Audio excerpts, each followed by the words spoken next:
مرحبا بكم في فيديو جديد عبر قناة سعودي مورنينج. وقبل بدء الفيديو ندعو مشاهدينا الكرام إلى الاشتراك في القناة وتفعيل زر الجرس وحمل اللايك. نبدأ على بركة الله. وفي هذا الفيديو نناقش الخبر التالي: اعتقله حزب الله بشبهة التجسس، ماذا كان يفعل يوتيوبر جزائري في لبنان؟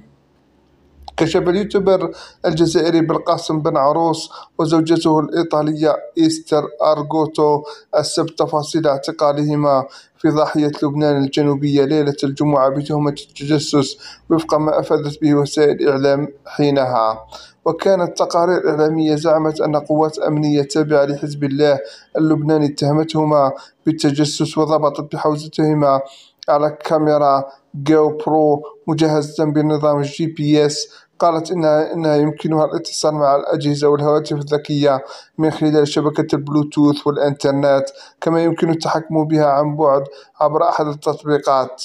وفي فيديو نشر الزوجان على حسابهما بيوتيوب السبت ذكرنا أنهما وصلنا لبنان يوم 20 يناير في رحلة سياحية وثقها بفيديوهات، قبل أن يقرر يوم 23 التوجه لضاحية لبنان الجنوبية بغرض تصوير مشاهد من الدمار بسبب الحرب الأخيرة بين إسرائيل وحزب الله. وقال الزوجان إنهما لم يكونا يرغبان في نشر فيديوهات عن الوضع في الضاحية الجنوبية، بل فقط لقطات ضمنانها في فيديو يرصد الحياة في لبنان وكيف أن الشعب في البلد يحب الحياة.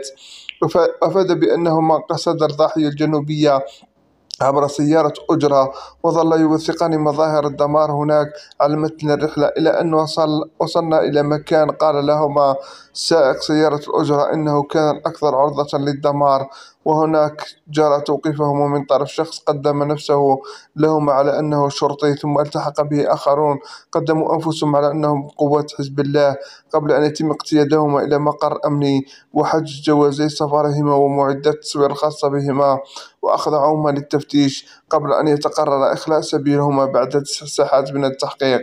ونفى الزوجان أن تكون الشرطة اللبنانية وجهت إليهما تهمة التجسس، قائلين أن الإفراج عنهما جاء بعد التأكد أنهما دخل لبنان بغرض السياحة، لكنهما وجدا في المكان الخطأ بحسب تعبير بن عروس. وقال إن المصالح الدبلوماسية الجزائرية والإيطالية دخلت على الخط قضيتهما. شكرا لكم على حسن الإصغاء والمتابعة، وإلى اللقاء في فيديو جديد وخبر جديد.